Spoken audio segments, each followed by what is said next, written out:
Hello, in this video I'm gonna show you how to permanently delete photos from trash on iPad 9th Gen.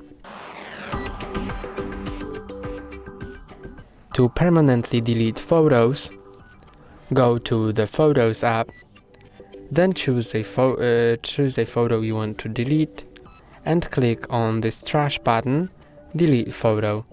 Now the photo wasn't yet permanently removed, it was moved to recently deleted folder, which will store them for about 30 days, and after that period it will automatically permanently remove them. But until that, you have the time to choose if you want to recover the photo.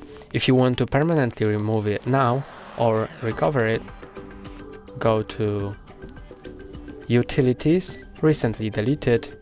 Then you need to enter your passcode or Touch ID to view this album.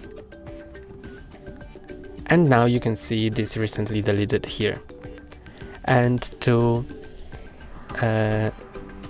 remove them, click on the photo and you can delete or recover. I'm gonna recover this photo, but I'm gonna delete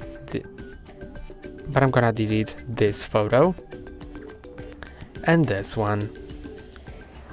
And now, when I go back to my photos, you can see that this photo has been recovered, as well as these two. That's all for today. Don't forget to like and subscribe. See you next time.